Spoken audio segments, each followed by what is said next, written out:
आज के इस वीडियो में हम पुनरावर्तन दिन 14 के अभ्यास के प्रश्नों को हल करना सीखेंगे।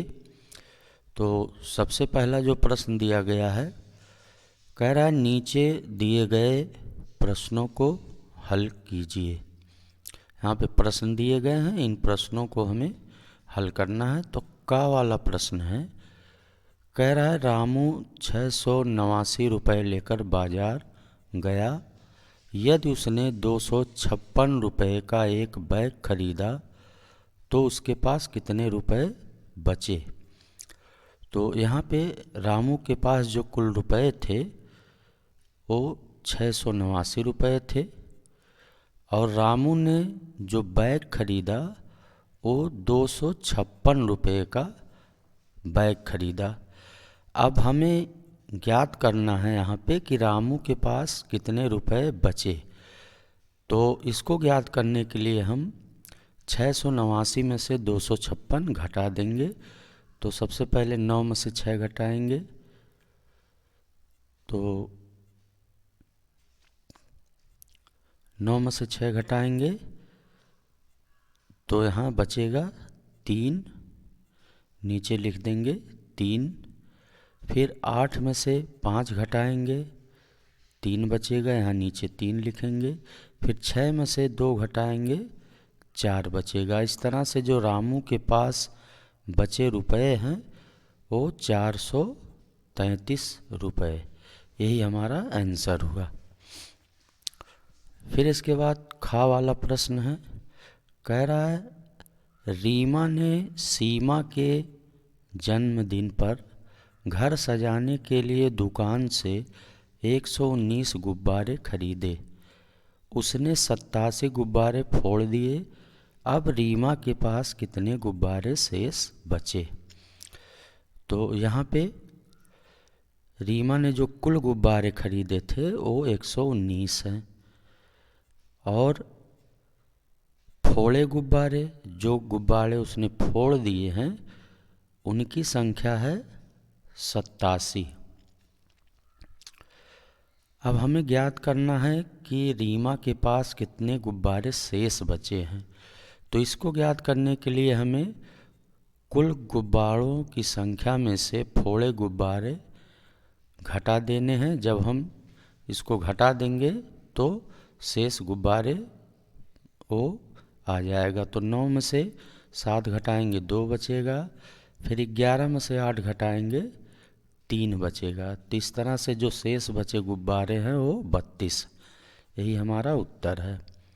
फिर गा वाला प्रश्न है, कह रहा एक कारखाना में एक दिन में 653 पैकेट नमकीन बनता है, जिसमें से एक दुकान में 531 पैकेट नमकीन भेजे गए। तो कारखाने में कितने पैकेट नमकीन बचे। तो यहाँ पे पहले हम लिखेंगे कि एक दिन में बने नमकीन के पैकेट, तो उनकी संख्या हो जाएगी 653। फिर जो दुकान में भेजे गए हैं पैकेट उसको लिखेंगे, दुकान में भेजे गए पैकेट बराबर ये है 531। अब जो शेष पैकेट हमें ज्ञात करना है कि कारखाने में कितने पैकेट शेष बचे हैं, उसके लिए हम 653 में से 531 घटा देंगे तो हमारा शेष पैकेटों की संख्या आ जाएगी। तो अब हम 653 में से 531 घटाएंगे तो 3 में से 1 घटाएंगे 2 बचेगा। फिर 5 में से 3 घटाएंगे 2 बचेगा। फिर 6 में से 5 घटाएंगे 1 बचेगा। तो शेष पैकेट की संख्या आ जाएगी 122। यही हमारा उत्तर होगा। फिर अगला प्रश्न हल करेंगे, घा वाला प्रश्न। कह रहा शरीफा की माँ ने उसे कुछ चीज़ें खरीदने के लिए 245 रुपये देकर बाजार भेजा। शरीफा ने 127 रुपये का कपड़े धोने का पाउडर खरीदा। दुकानदार ने उसे 98 रुपये वापस किए। क्या दुकानदार ने उसे सही रुपये वापस किए।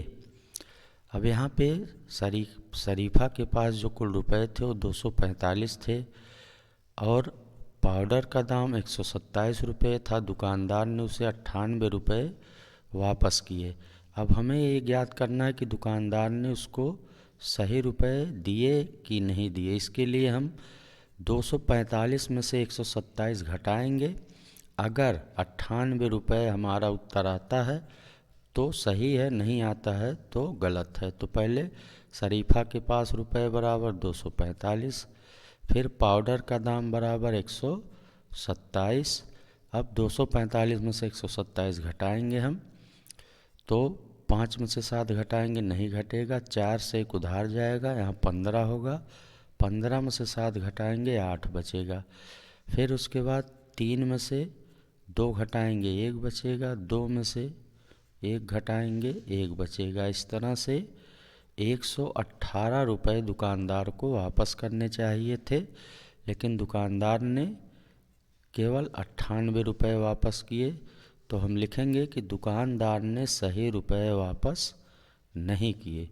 जो सही रुपये वापस करना था वो 118 रुपये था। तो इस तरह से हमारा जो उत्तर होगा, दुकानदार ने सही रुपये वापस नहीं किए। फिर दूसरा प्रश्न, एक बॉक्स में कुल 16 पेंसिलें रखी है। यदि राम ने बॉक्स में 19 पेंसिलें और डाल दी तो बॉक्स में अब कुल कितनी पेंसिलें हो गई। तो 16 पेंसिलें पहले थी, 19 और उसमें राम ने डाले, तो कितना हो जाएगा। 16 19 को जोड़ लेंगे हम, तो जो आएगा वही उत्तर होगा। 16 19 को जोड़ेंगे तो 35 आएगा। तो इस तरह से इन चारों विकल्पों में जो हमारा सही विकल्प है वो है दा वाला विकल्प सही है। फिर इसके बाद तीसरा प्रश्न कह रहा है 13, फिर ऋण 13, फिर धन 13 बराबर है। तो यहाँ पे एक ऋण है, एक धन है और अंकों का मान बराबर है, 13 13 है दोनों। तो इस तरह से ये धन वाला और ऋण वाला कट जाएगा और जो बचेगा वो 13 होगा। तो यहाँ 13 बचेगा। दा वाला जो है विकल्प वो सही है। तो आज के इस वीडियो में हमने पुनरावर्तन दिन 14 के अभ्यास प्रश्नों को हल करना सीखा। अगले वीडियो में हम पुनरावर्तन दिन 15 के अभ्यास के प्रश्नों को हल करना सीखेंगे। तो आज की इस वीडियो में इतना ही। धन्यवाद।